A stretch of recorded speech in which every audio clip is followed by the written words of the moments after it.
بالله من الشيطان الرجيم. بسم الله الرحمن الرحيم.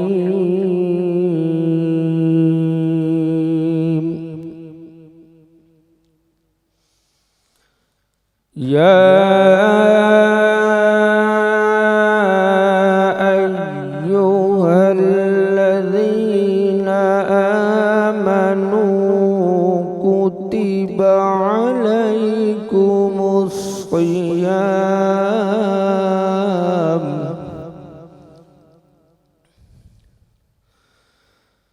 كتب عليكم الصيام كما كتب على الذين من قبلكم لعلكم تتقون.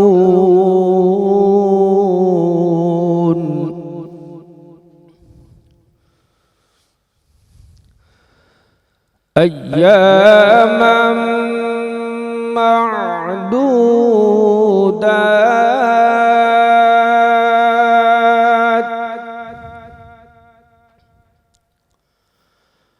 فمن كان منكم مريضا أو على سفر فعدة من أيام أخر.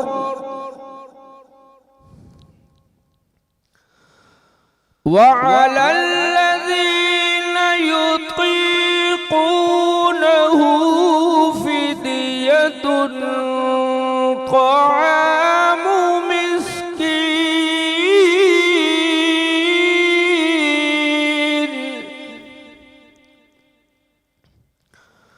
فمن تطوع خيرا فهو خير له، وأن تصوموا خير لكم إن كنتم تعلمون. صدق الله العلي العظيم. نحمده ونصلي ونسلم على رسوله الكريم، اما بعد فاعوذ باللہ من الشیطان الرجیم، بسم اللہ الرحمن الرحیم۔ سندھ ٹی وی جی سحری نشریات جے پروگرام پیغام رمضان میں تمام ناظرین و سامعین کے دل جی گہرائن سان بھلیکار السلام علیکم ورحمۃ اللہ تعالی وبرکاتہ۔ ناظرین، اواں سبنی کے لکھیں کروڑیں بلکہ لا تعداد مبارکوں ہوجن جو اج اللہ رب العزت جل جلالہ جے کرم سان، ان جی مہربانی سان، ان جی نوازشن سان اساں گناہ گارن کے زندگی میں ایک بھیرو وری رمضان المبارک اللہ تبارک و تعالی عطا فرمایا۔ اساں ان کریم رب جل جلالہ جا لکھوار شکرانہ ادا کریوں تھا، جن کے متعلق حضرت سیدنا مولا کائنات علی المرتضیٰ شیر خدا اسلام جے چوتھے خلیفے کرم اللہ تعالی وجہ الکریم ارشاد فرمایو تو جیکن اللہ تبارک و تعالی کے ہن امت کے عذاب ڈیڑ مقصود ہوجے ہاں تو ہو ان امت کے رمضان المبارک اور سورہ اخلاص ہرگز عطا نہ فرمائے ہاں۔ یعنی اللہ تبارک و تعالی ہن امت کے عذاب ڈیڑ چاہے نہ تھو جو رمضان المبارک عطا فرمائیں۔ کھوڑ ساری مہربانیوں، کھوڑ سارا احسانات، کھوڑ سارا انعامات آہن۔ اجو اساں ہی جو پروگرام شروع کریوں تھا، اواں سبنی کے گزارش آئے تو روزانہ اساں جے ہن سندھ ٹی وی جے سحری نشریات جے پروگرام پیغام رمضان کے ضرور ڈسندا، تاکہ اساں انشاءاللہ تبارک و تعالی بھرپور کوشش کنداسوں اواں جی توقع کھان بھی سٹھو پروگرام کرن جی، جے میں اساں وٹ بہترین علماء کرام تشریف وٹھی ایندا، اواں جی جیکا انیا ہے، تاس ہے، طلب ہے، وہ انشاءاللہ تبارک و تعالی علم حاصل کرن جی وہ कोशिशि कंदासूं अव्हांखे सेरी थिए, ड्रव थिए, अव्हांजी दिलि ख़ुशि थिए। ऐं असांजे प्रोग्राम में बहितरीन नातख़्वान बि मौजूदु हूंदा जेके अव्हांखे अल्लाह तबारक व ताला जे आख़िरी नबी हज़रत मुहम्मद सल्लल्लाहु अलैहि वसल्लम जी सनाख़्वानी अव्हांजी ख़िदमत में पेश कंदा। अव्हांजी दिलि ख़ुशि थींदी। ऐं असां वटि अॼोके हिन पहिरीं सहरी जी नशरियात में जेके महिमान तशरीफ़ वठी आया आहिनि उन्हनि जो तारुफ़ आउं कराईंदो हलां। सभ खां पहिरीं असांजे प्रोग्राम में इस्लामिक स्कॉलर ऐं कराची यूनिवर्सिटी जा लेक्चरर बि आहिनि माशाअल्लाह, ऐं बहितरीन आलिम दीन आहिनि अल्लामा शाहज़ेब राजपर साहब जेके नवाब शाह सां ताल्लुक़ रखनि था। अस्सलामु अलैकुम वरहमतुल्लाह। साईं ख़ुशि आहियो? तबियत सही आहे? अव्हांजी वॾी महिरबानी अव्हां तशरीफ़ वठी आया असांजे प्रोग्राम में। ऐं नाज़रीन सामईन, असांजे हिन प्रोग्राम में जेको इब्तिदा थी आहे अल्लाह रब्बुल इज़्ज़त जल्ल जलालहू जे कलाम सां थी आहे। ऐं इंशाअल्लाह कोशिशि हूंदी त रोज़ानो कारी साहब असां वटि तशरीफ़ वठी अचनि। कारी साहब जो तारुफ़ अव्हां ॾाढो पेश करियां। कारी फैसल महमूद वड़ाइच साहब, अस्सलामु अलैकुम जनाब। वालेकुम अस्सलाम व रहमतुल्लाह आपका ताला बेहद व शुक्रिया आप तशरीफ़ लाए, जज़ाकल्ला। ऐं असां सां अॼोके हिन पहिरीं जेकी सहरी जी नशरियात आहे उन्हीअ में जेके नातख़्वान मौजूदु आहिनि बहितरीन आवाज़ रखनि था पिया, मशहूर सनाख़्वान आहिनि मोहम्मद हसन रज़ा नक्शबंदी साहब। अस्सलामु अलैकुम। जनाब आप खैरियत से? बहुत बहुत शुक्रिया आप तशरीफ़ लाए। ऐं साईंजन सां गॾु इमरान अली नक्शबंदी साहब। जनाब अस्सलामु अलैकुम। अल्लाह पाक आपको ख़ुशि रखे। त नाज़रीन इंशाअल्लाह तबारक व ताला असांजो प्रोग्राम तमामु सुहिणे अंदाज़ में शुरू थी चुको आहे। अल्लाह रब्बुल इज़्ज़त जल्ल जलालहू करम फरमाईंदो।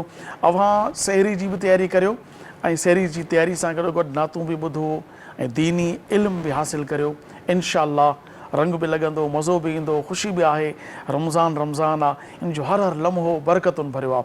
अचो त इब्तिदा करियूं था अल्लाह तबारक व ताला जे आख़िरी नबी ऐं तमामु नबियनि जे सरदार हज़रत मुहम्मद मुस्तफ़ा जनाब अहमद मुजतबा सल्लल्लाहु अलैहि वसल्लम जन जी सनाख़्वानी मां। त मां गुज़ारिश कंदुसि मोहम्मद हसन रज़ा नक्शबंदी खे त हू नाते सरवर कौनैन सल्लल्लाहु अलैहि वसल्लम पेश करण जी सआदत हासिल कनि। मैं लब कुशा नहीं हूँ, मैं लब कुशा नहीं हूँ और महवे इल्तिजा हूँ, मैं लब कुशा नहीं हूँ और महवे इल्तिजा हूँ, मैं महफिले हरम के आदाब जानता हूँ, मैं लब कुशा नहीं हूँ। ये रोशनी सी क्या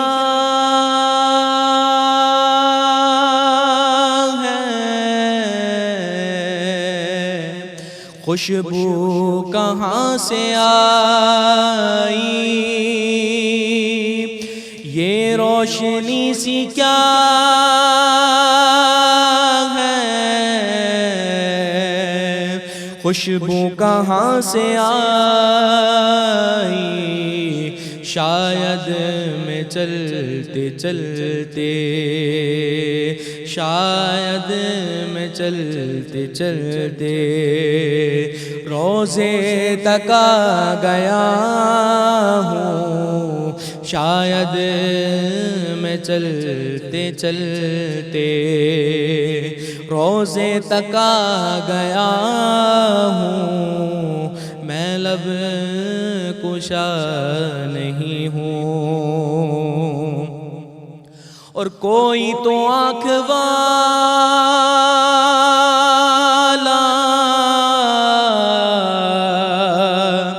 गुजरेगा इस तरफ से,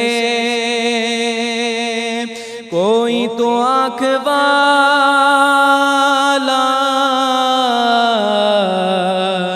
गुजरेगा इस तरफ से, तैबा के रास्ते में, तैबा के रास्ते में मैं मुंतज़िर खड़ा हूँ, मैं लब कुशा नहीं हूँ।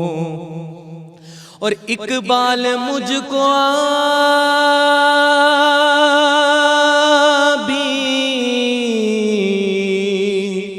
محسوس ہو رہا ہے، اقبال مجھ کو بھی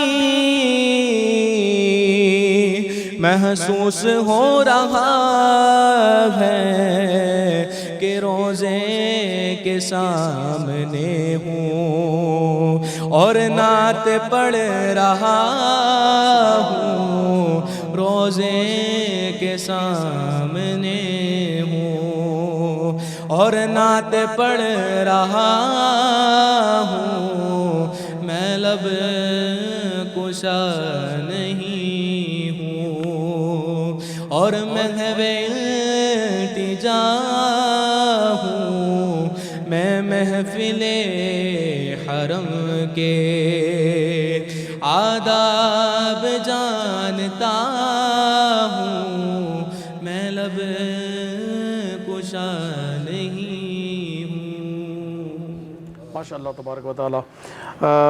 علامہ صاحب छो त टाइम असां वटि मुख़्तसिर हूंदो आहे, मुख़्तसिर जवाबु इनायत फ़रमाईंदा त रोज़े जी फ़र्ज़ियत जो सबबु छा आहे, रोज़ो छो फ़र्ज़ कयो वियो? बिस्मिल्लाहिर्रहमानिर्रहीम। असल में ॿ ॻाल्हियूं हिते ईंदियूं। सभ खां पहिरियां त इहो सम्झणु खपे, चाहे रोज़ो हुजे या रोज़े खां अलावा ॿी का इबादत हुजे, अल्लाह तबारक व ताला जॾहिं पंहिंजे ॿारनि खे उन जे करण जो हुकुम ॾिए थो त उन जी फ़र्ज़ियत जो सभ खां पहिरियां जेको सबबु आहे उहो हुक्म इलाही आहे।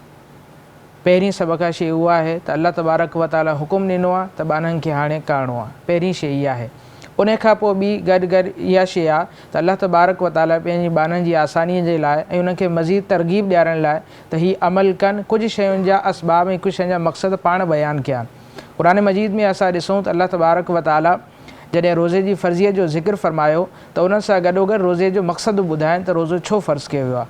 उन आयत जी रोशनी में असां ॾिसूं त अल्लाह तबारक व ताला जेको रोज़ो फ़र्ज़ु कयो आहे उन जो मक़सदु तक़वा हासिलु करणु आहे, पंहिंजो पाण खे मुत्तक़ी ठाहिणु आहे। इन जे करे रोज़ो जेको आहे ॿारनि ते फ़र्ज़ु कयो वियो आहे। माशाअल्लाह तबारक व ताला। नाज़रीन, हींअर वक़्तु थियो आहे नंढड़ी साही जो, पाण साही वठूं था पिया ऐं केॾा न वञिजो, इजो था वापसि वरूं इंशाअल्लाह तबारक व ताला। बसि चंद लम्हनि जी विधी आहे, अवां जी महिरबानी। पैग़ामे रमज़ान।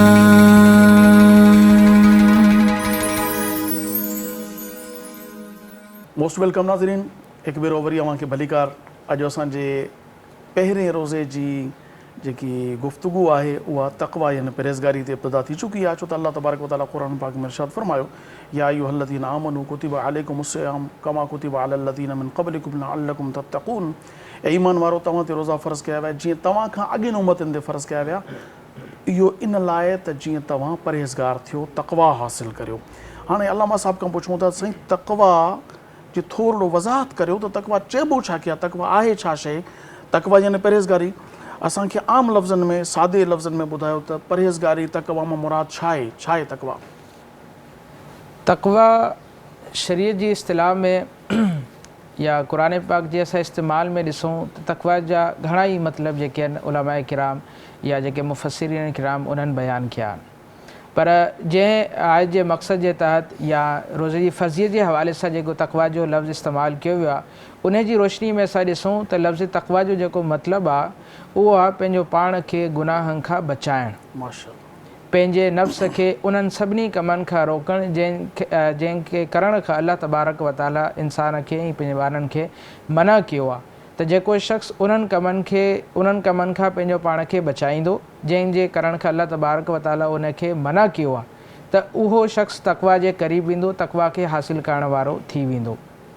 बाक़ी असां थोरा अञा डिटेल में वञूं त बुज़ुर्गान दीन ॾाढी ज़बरदस्त तारीफ़ कई आहे तक़वा जे हवाले सां। त तक़वा जो मतिलबु छा, आसान फ़हम ऐं आसान लफ़्ज़नि में त अल्लाह तबारक व ताला पंहिंजे बाने खे उन जॻह ते न ॾिसे जिथे जंहिं जॻह खां अल्लाह तबारक व ताला पंहिंजे बाने खे मना कयो आहे। जेको शख़्स इन लेवल ते अची थो वञे त हर उन कम खां, हर उन जॻह खां जिथे रब उनखे ॾिसणु नथो चाहे उन खां पंहिंजो पाण खे बचाए थो, इन जो मतिलबु आहे त हू शख़्स तक़वा जी वेझो ऐं तक़वा हासिलु करण जे क़रीब आहे। जीअं आम तौर ते घणी चइजे त वालिदैन पंहिंजे औलाद खे बुरी सोबत खां मनो कंदा आहिनि, बिल्कुलु बिल्कुलु ऐं राति जो देरि ताईं घुमण खां मनो कंदा आहिनि, बुरी आदतुनि खां मनो कंदा आहिनि, बुरे अख़लाक खां मनो कंदा आहिनि, बद अख़लाक़ी खां, ऐं मिसबिहेवियर खां मनो कंदा आहिनि, ऐं वॾनि सां जेको आहे सो तेज़ ॻाल्हाइण खां मनो कंदा आहिनि। त इहो छा हूंदो आहे, असल में वालिदैन औलाद सां दुश्मनी न आहिनि कंदा, वालिदैन औलाद जो भलो चाहींदा आहिनि। त अल्लाह तबारक व तआला जल्ल जलालहू करीम ज़ात आहे, वालिदैन जनमु ॾिनो आहे, असांजे हिन दुनिया में आमद अचण जी सबबु बणिया आहिनि, पर हू करीम रब त उहो आहे जंहिं असांखे हिन दुनिया काइनात में पैदा फ़रमायो आहे। असल पैदा करण वारी ज़ात ख़ालिक़ काइनात जी आहे, उहो असांखे बुराईअ खां मनो करे थो।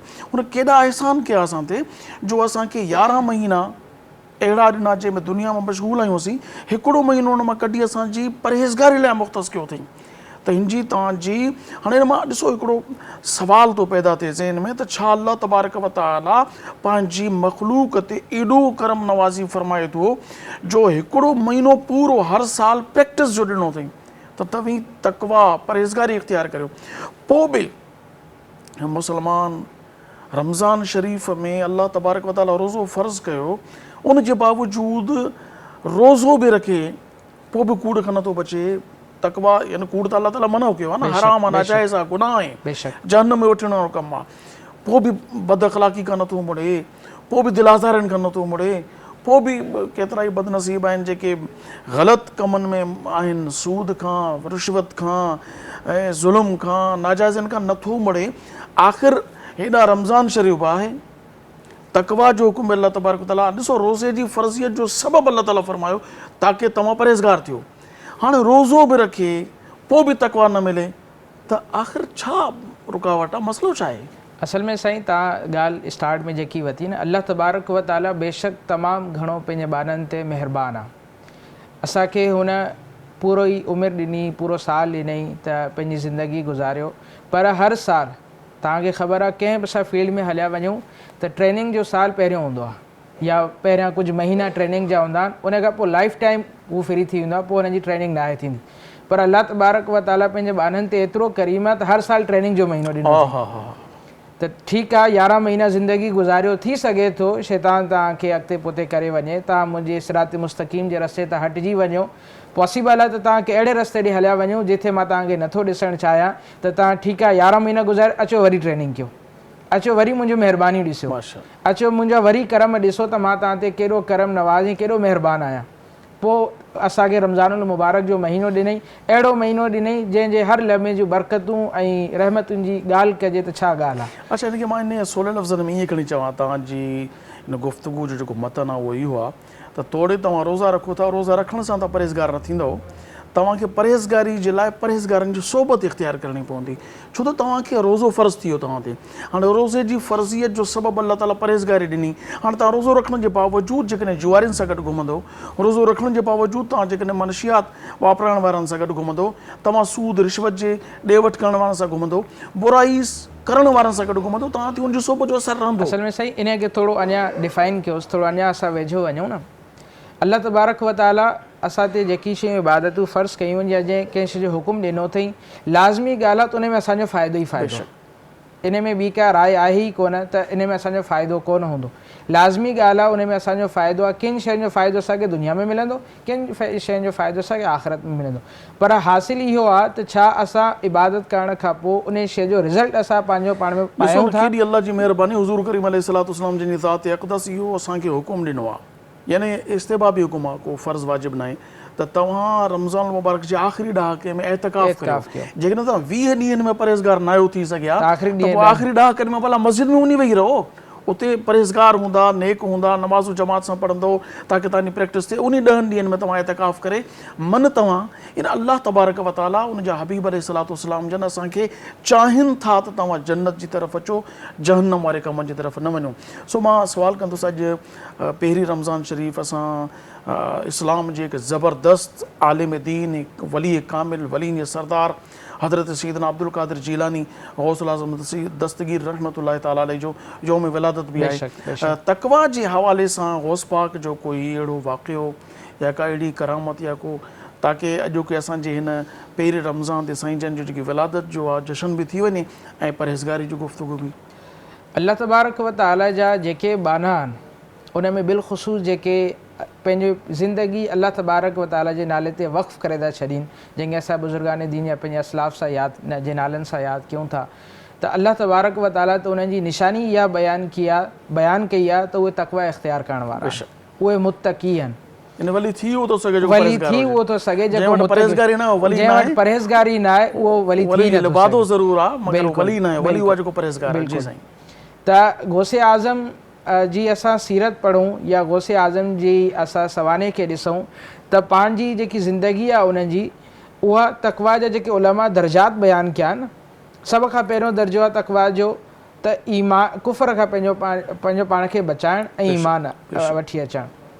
ॿियो दर्जो उलमा इहो बयानु कयो आहे त उन सां गॾोगॾु जेके गुनाहनि जा कम आहिनि उन्हनि खे पंहिंजो पाण खे रोके ऐं हलाल शयुनि ते रखे। जेको उलमा टियों दर्जो तक़वा जो बयानु कयो आहे त हलाल शयुनि में ओतिरे ते इक्तिफ़ा करे ओतिरो खणे जेतिरी ज़रूरत अथसि उन खां वधीक न वञे।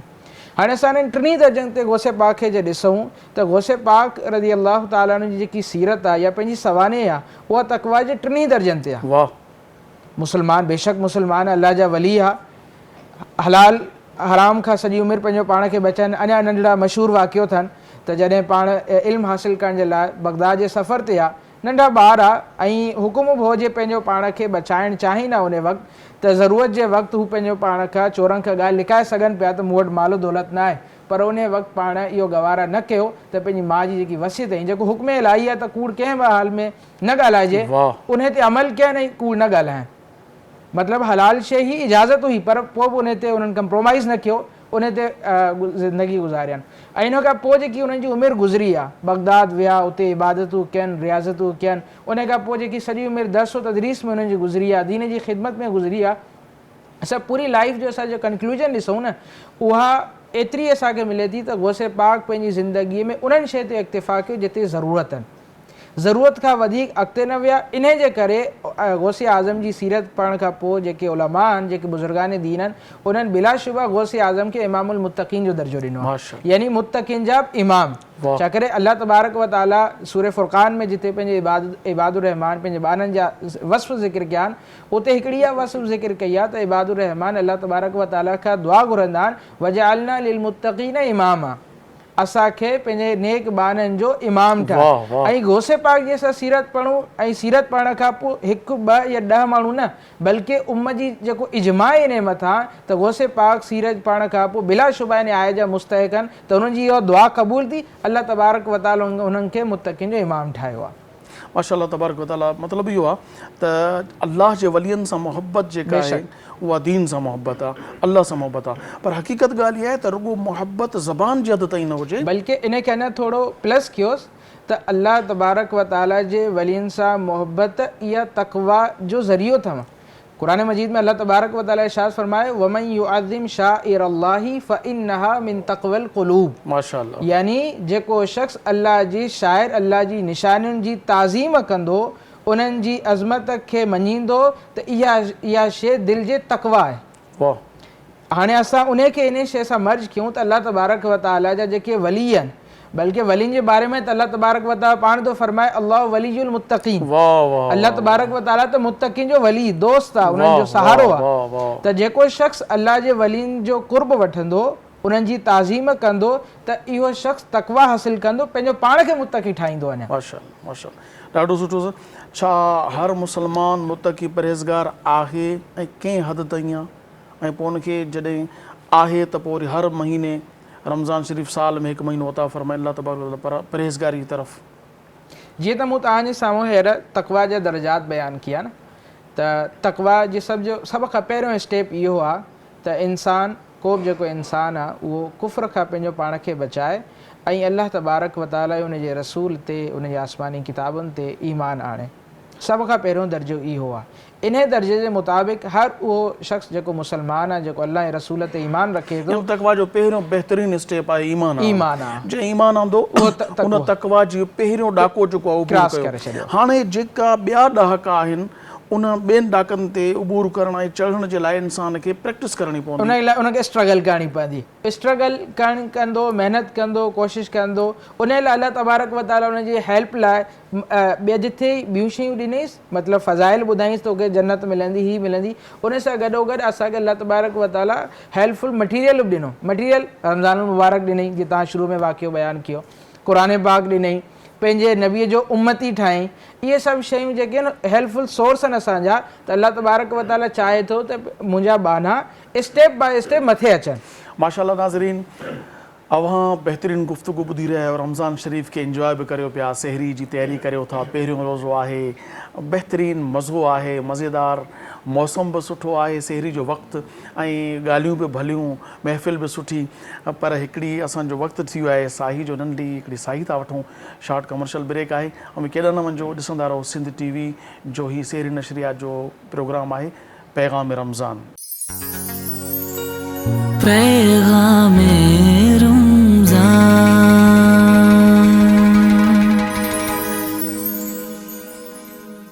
मोस्ट वेलकम नाज़रीन, अव्हां खे हिकु भेरो वरी भलीकार।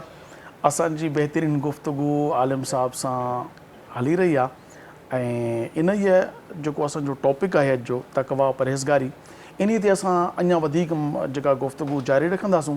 सो अलामा साहब, तक़वा कीअं हासिल थी सघे थी, इन जो आसान ॾिसो न, असां उहे माण्हू आहियूं जंहिंखे दुनिया मां ई फ़ुर्सत न आहे।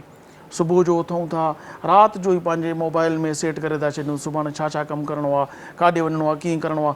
असांजे त फ़िलहालु त आम तौर ते आम रूटीन में जेका लाइफ आहे उन में इहो आहे त असां वटि तक़वा जे लाइ को खांचो अहिड़ो ठहियलु न आहे। पोइ अहिड़ी का शइ असांखे ॿुधायो, तरीक़ो ॿुधायो त असां पंहिंजी ज़िंदगी में उनखे नाफ़िज़ करियूं, ताकी असां परहेज़गारी जी तरफ़ अॻिते वधूं ऐं उहा शइ असां लाइ मुआविन साबित थिए। साईं ॾिसजे इहो त तक़वा हिकिड़ी का अलॻि शइ न आहे जो हुन लाइ असांखे का अलॻि फर्दर एक्टिविटी करणी पवंदी। जीअं नमाज़ हिकिड़ी एक्टिविटी आहे, हिकिड़ो कमु आहे, उन लाइ तव्हांखे पंज वक़्तु काॾे वञिणो थो पए, हिकिड़ी प्रैक्टिकल जॻह आहे, कुझु टाइम ॾियणो थो पए। रोज़ो आहे त सॼो ॾींहुं उन में इंसानु मसरूफ़ थो रहे, या ॿी अहिड़ियूं जेके इबादतूं आहिनि त जेके अलॻि अलॻि आहिनि। तक़वा जो तालुक़ु हर इबादत सां, हर कम सां। चवण जो मक़सदु इहो त गुनाहनि खां कीअं बचिजे का। सही, तक़वा जो जेको शुरू में तव्हांखे मतिलबु ॿुधायो, तक़वा जो मतिलबु इहो आहे त पंहिंजो पाण खे गुनाह खां बचाइणु। उन लाइ अल्लाह तबारक व ताला बि क़ुरान मजीद में असांखे अहिड़ियूं शयूं ॿुधायूं आहिनि जेके तक़वा हासिल करण में असां लाइ हेल्पफुल आहिनि। भला ईअं खणी चऊं त जेकॾहिं मां कंहिंसां कूड़ ॻाल्हाइण लाइ दिलि चवे थी, मां इहो सोचां जेकॾहिं इहो माण्हू मूंसां कूड़ ॻाल्हाए, बिल्कुलु, त मूंसां जेको दोखो थींदो मूंखां बर्दाश्त थींदो। जेकॾहिं मां कंहिंसां बद अख़लाक़ी करणु चाहियां ऐं चंद लम्हनि लाइ मां सोचां जेकॾहिं मूंसां बद अख़लाक़ी करे त मूंखे सुठो लॻंदो। साईं, उहा इहा हदीस मुबारक में जेकी गुनाह जी तारीफ़ ॿुधाई वई आहे न, उन तारीफ़ खे ॾिसूं न, ऐं जेके तव्हां प्रैक्टिस ॿुधायो था, मिसालूं ॿुधायो था, उहा बिल्कुलु इन शइ ते अप्लाई थी वञे। पाण सॻुरन सल्लल्लाहु अलैहि वसल्लम जी हदीस मुबारक आहे, पुछियो वियो त या रसूल अल्लाह गुनाह छा आहे, त गुनाह जो अलॻि अलॻि डेफिनेशन पाण ज़बरदस्त तारीफ़ फरमाइनि जेकी दिलि सां लॻे थी। मां हाक फ़ी सदरिक, वाह, यानी गुनाह उहो आहे जेको तुंहिंजे दिलि में खटके त मां ग़लति थो कयां। त तक़वा जो मतिलबु इहो आहे गुनाह खां बचणु। त यानी इंसानु पंहिंजी प्रैक्टिस लाइफ जेकी आहे, जेकी गुज़ारे थो सुबुह खां वठी शाम ताईं, हर उहो कमु करण खां पहिरियां सोचे, जिते उन दिलि उनखे इंटीग्रेट करे, इशारो करेसि त सोच छा थो करी। जे उन वक़्तु पंहिंजो पाण खे बचाइण में कामयाबु थी थो वञे, या उनजी प्रैक्टिस करे थो, अॼु सोचे थो त न कयां, ख़ैरु थी वियसि, तौबा करे वरी उन शइ खां पंहिंजो पाण खे बचाइण जी कोशिशि करे, ईअं अगरि प्रैक्टिस कंदो ईंदो त कवि बाबा जी ॻाल्हि त मूंखे हिकु वाक़ियो यादि अचे वियो त अल्लाह पाक जे आख़िरी नबी ऐं तमामु नबीअनि जे सरदार हज़रत मुहम्मद मुस्तफ़ा जनाब अहमद मुजतबा सल्लल्लाहु अलैहि वसल्लम जी ख़िदमत अक़दस में हिकु नौजवान हाज़िर थी करे अर्ज़ु करे थो, साईं मूंखे ज़िना जी इजाज़त ॾियो। बिल्कुलु, पाण फरमायूं ॿिया साहबा कावड़ में अची विया त केॾो बद अख़लाक़ आहे, गुनाह जी इजाज़त एॾी वॾी हस्ती जी एॾो ग़लति सुवालु। त साईं जन मनो फरमायो त छॾियो, मां हिनखे सम्झायां थो। साईं जन फरमायो त जेकॾहिं को शख़्स मूंखां अची तुंहिंजी वालिदा सां ज़िना जी इजाज़त घुरे त छा तोखे बर्दाश्त थींदो? चई न। फरमायो जेकॾहिं कोई तुंहिंजी भेण, तुंहिंजी माउ, तुंहिंजी धीउ, अला हज़रत क़यास उन नबी करीम अलैहिस्सलातु वस्सलाम उन शख़्स खे उन जा तमामु रिश्ते जूं औरतूं ॻणायूं पए जी, उन इनकार कयो। साईं जन फरमायो त मां जेकॾहिं तोखे इजाज़त ॾियां ज़िना जी, त उहा बि त कंहिंजी भेण हूंदी, बिल्कुलु, कंहिंजी माउ, कंहिंजी धीउ। सो इंसान खे सोचणु घुरिजे, जॾहिं को बुरो कमु करे थो त इहो मुकाफ़ाती अमल आहे दुनिया, हिन दुनिया में जेका जहिड़ी करणी तहिड़ी भरणी आहे। ईअं न सम्झे त मां कंहिंजी औरत सां ज़िना थो करियां, सोचे जेकॾहिं इहा शइ मुंहिंजे वापसि ख़ानदान वरे, सां थिए, बिल्कुलु। मुंहिंजे ख़ानदान जी कंहिं औरत सां थिए त मुंहिंजो छा आलम हूंदो, मुंहिंजी सोच छा हूंदी।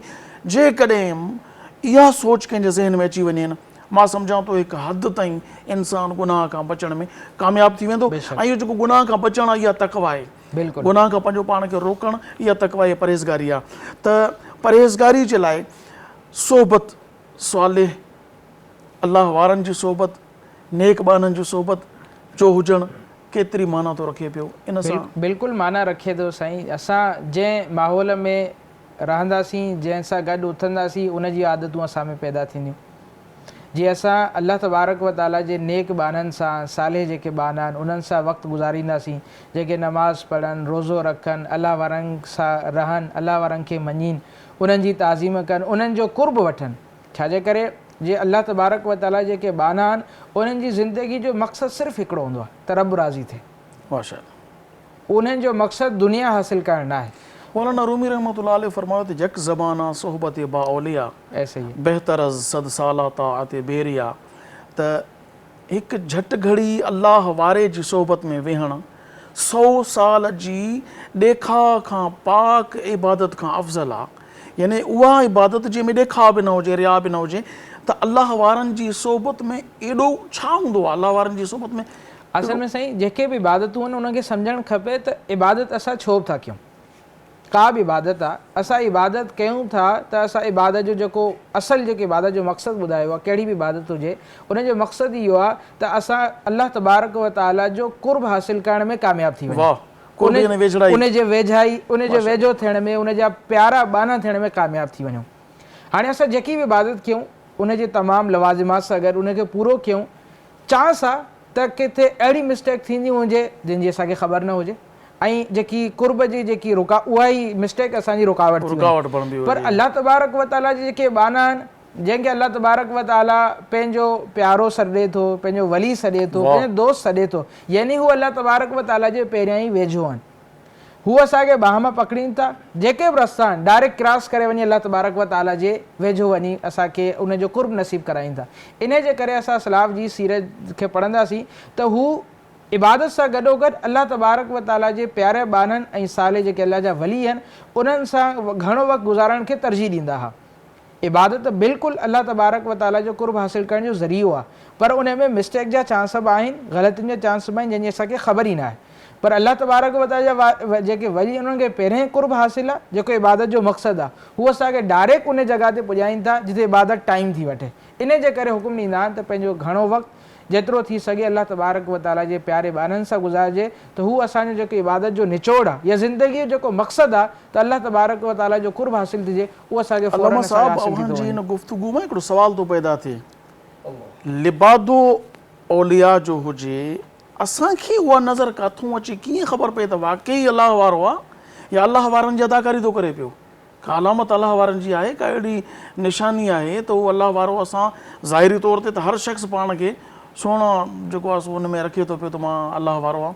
अलाह वारनि जूं निशानियूं कुझु अल्लाह वारनि जूं बिल्कुलु निशानियूं आहिनि। सभ खां सवली निशानी जेकी उलमा बयानु कई आहे उहा इहा आहे त अल्लाह वारा उहे आहिनि जंहिंखे ॾिसी तव्हांखे रब यादि अची वञे।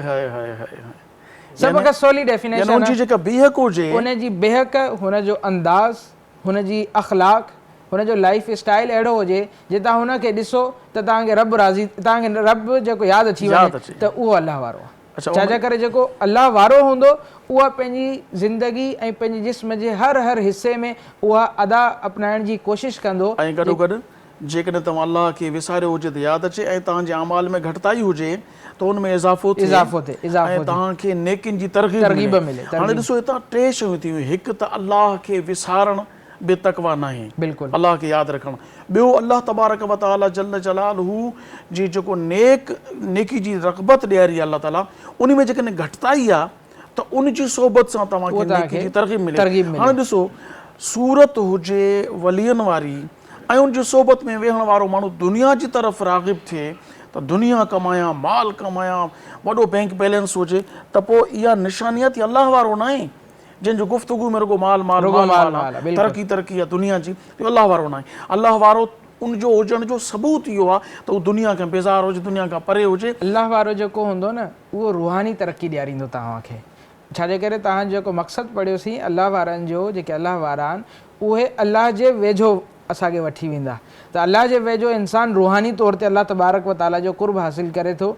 जेको बि शख़्स या जेको असांखे ज़ाहिरी तौर ते अलाह वारनि जो लिबास में नज़र अचे थो, उन सां गॾु वेहणु, उन सां गॾु वक़्तु गुज़ारणु या उन जी ॻाल्हियुनि ते अमल करण सां जे असां रूहानी तौर ते इहो बहितर महसूसु कयूं था त असां अलाह तबारक व ताला जे क़रीब वञण जी कोशिशि थिए बि थी असांजी, असां उन तरफ़ राग़िब थियूं था त सम्झो असां राइट पर्सन वटि आहियूं, सही माण्हू वटि आहियूं। पर जे असां रूहानी तौर ते त बेक़ था वञूं, माली एतबार सां, मादी एतबार सां असां जेको आहे उहो अॻिते बि था वधूं, दुनिया जी तरफ़ असांजो लाड़ो वधे बि थो, इट मीन्स की असां राइट पर्सन वटि न आहियूं। भला हींअर हिकु गौस पाक जी का करामत तव्हां ॿुधाईंदो या मां ॿुधायां, तव्हांजे ज़हन में का करामतूं गौसे पाक जूं खोड़ आहिनि।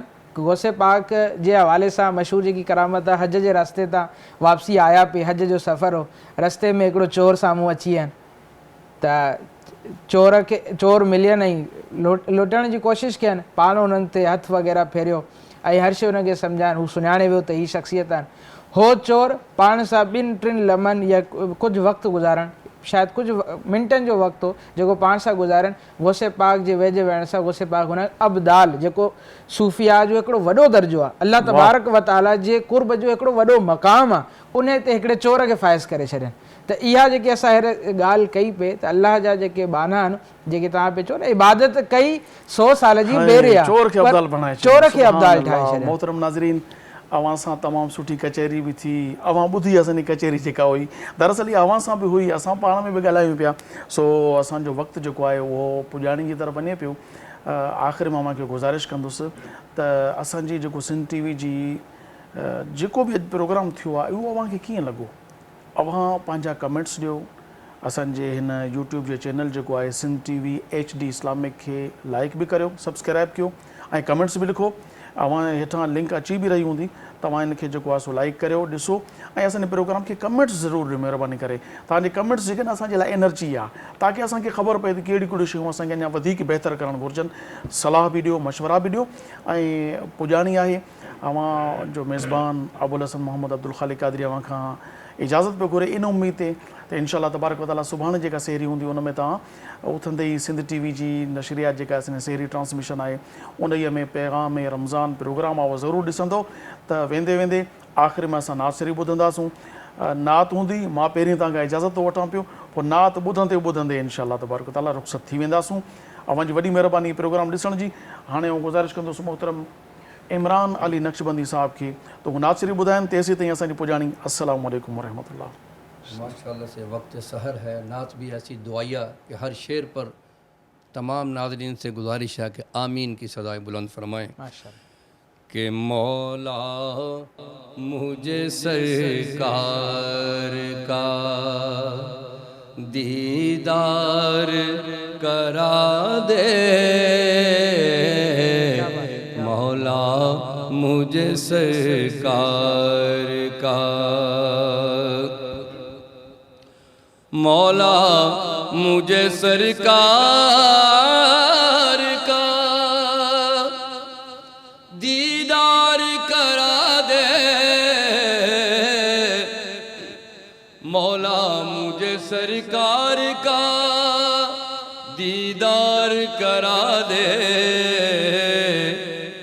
नजरें मेरी सरकार के जलवों में जमा दे, नजरें मेरी सरकार के, और हर वक्त तेरी यादों में खोया रहूं आका, हर वक्त तेरी यादों में खोया रहूं आका, हर वक्त तेरी यादों में खोया रहूं आका, दिल में मेरे नूरानी तसव्वुर को जमा दे, दिल में मेरे नूरानी। और आलम इस्लाम में जितने लोग बीमार हैं उन सब के लिए दुआ है इस शेर के अंदर کہ بیمار ہیں جتنے بھی تیرے بندے الہی، بیمار ہیں جتنے بھی تیرے بندے الہی،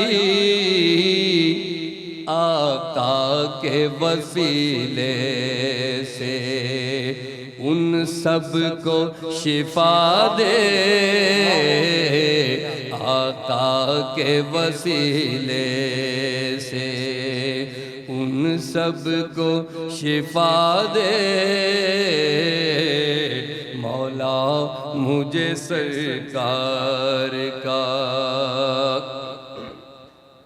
سرکار کی سنت کے مطابق ہی رہوں میں، سرکار کی سنت کے مطابق ہی رہوں میں، سرکار کی سنت کے مطابق ہی رہوں میں، یا رب دل عتیق عبادت میں لگا دے، یا رب دل عتیق عبادت میں لگا دے، نظریں میری سرکار کے جلووں میں جما دے، مولا مجھے سرکار کا۔ اللہ جی نعمتوں جو انعام رمضان، سلام رمضان سلام رمضان سلام رمضان